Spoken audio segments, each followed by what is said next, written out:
Welcome to the place where we gain knowledge through the lens of creativity. I am Aaron Dworkin, and this is Artful Science.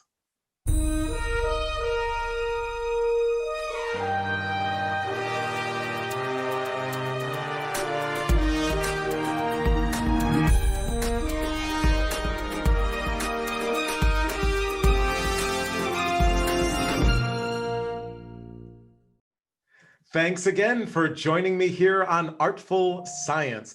Today's show is Small Satellites, Big Impact. And my guest is Charles Norton, who serves as Associate Chief Technologist of NASA's Jet Propulsion Laboratory at the California Institute of Technology. Charles, welcome to the show. Oh, thank you. So good to be with you, Aaron. Oh, well, so it's so great to have you here. And, so when I kind of heard about these, I was like, okay, we really need to do a show. So first, why don't we just start off, what on earth are small satellites anyway, right? And how do they differ from what we typically think of? I think of a big satellite out there that's operating GPS or sending me my, cable or direct TV or whatever. Yes. So what are small satellites and how are they different? Well, they really are what you have said they are. They are small satellites. We think of these large missions, particularly science missions, and even missions that serve commercial purposes that are the size of a bus in some cases, even larger than that. They tend to be expensive. They tend to take a long time to develop and build, and they require many people. Small satellites really try to put that idea on its head. There are so many new technology capabilities that have emerged from industry and other places, even universities, that it's been determined that you could take those advances and shrink everything down dramatically. So there are small satellites called CubeSats that are 10 centimeters on the side, that represents a 1U cube. And they actually have nearly all the functionality of a much, much larger traditional satellite. And in fact, what's great about these small satellites is that they can be used for educational purposes, for training. But we discovered that the capabilities now are so powerful that they can support science missions. So we generally think of small satellites as being these CubeSats, which can be held in the palm of a hand, really up to refrigerator-sized satellites that are still small, but provide even more capabilities. So I'm even trying to just imagine this. So literally a satellite that I could just be holding like this. Yes. And what could it do? Like, so say it is, orbiting the Earth. What capability could it do? What I think of for GPS or satellite, cable television or those types of things? Or are there different purposes? What could something that we could hold in our hands actually do? It's amazing. They can really do pretty much everything a large satellite can do these days, depending upon the size of the payload or instrument you may have on the satellite. If it physically exceeds the size of a small satellite, that doesn't work. But it's amazing what you can do. These satellites are used in telecommunications. They perform science measurements with very sophisticated instruments. Some of these instruments, which help us understand weather and climate and just do basic imaging, actually have more powerful capabilities than the legacy large satellites that exist today. Wow. So it's really what's referred to as a disruptive innovation, one where we can launch not only one of these satellites, but large constellations of them to have near global coverage of the Earth and even other vistas like other planets, all at a single time, where through that capability, it gives us more revisit, more coverage, and the ability to send up these missions much more rapidly. Wow. So and of course that makes sense if you can just send up a whole bunch at one time, and it's really fascinating. Are there, so obviously they're in operation. how many small satellites are actually out there now?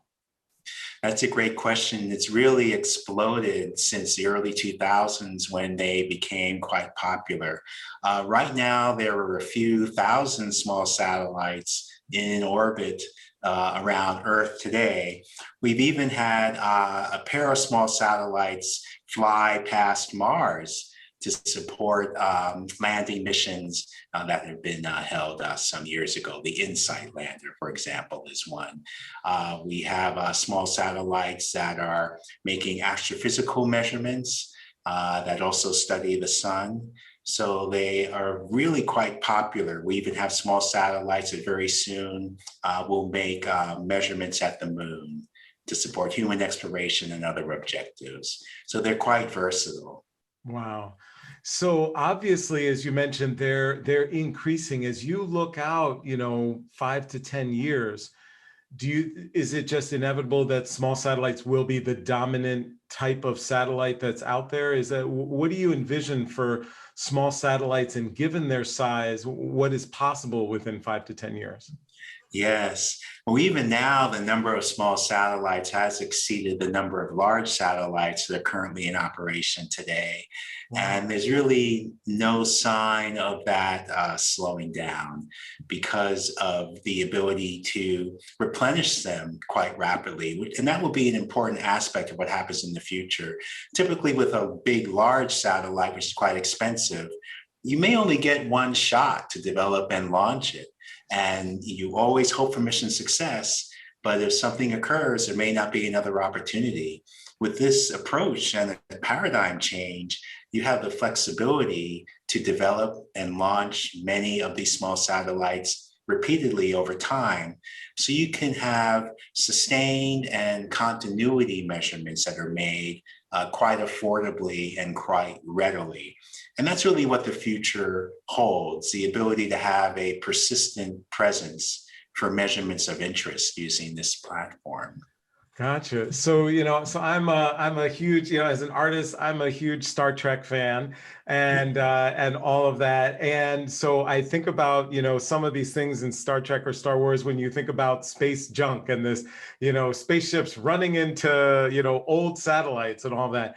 Given that there's so many more satellites and will be so many more, are there concerns about kind of this idea of space junk, or just to be frank, on missions, them actually crashing into the satellites, which I assume the speed that we're talking about in space, any collisions can be Yeah. catastrophic. So how is that impacted by small satellites? That's a great question. That's a very real concern and one that is taken very seriously. In fact, there are strict regulations that must be followed regarding the lifetime of these small satellites, particularly those that do not have propulsive capabilities. So there's something known as a 25-year deorbit requirement, where you must demonstrate that a small satellite that cannot reposition itself or deorbit on its own will be able to, in fact, deorbit on its own due to atmospheric drag within 25 years.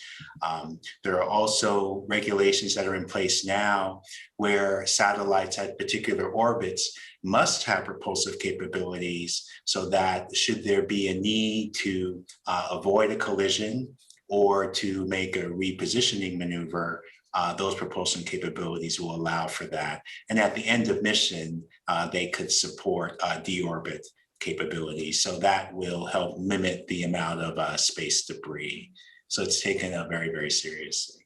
Gotcha, gotcha. Well, it's one of the things I love about Artful Science. I always learn so much every show. And so deorbit requirements and just understand that, which of course makes sense, but just learning about that, it's really is fascinating and amazing work that you do. So unfortunately, we're just about out of time, but I always love to ask here on Artful Science, right? We're at this intersection of the arts and sciences. Significant number of people in our audience are artists or in that art sphere. Do you have any arts practice that you do yourself, or just favorite arts discipline that you love to appreciate?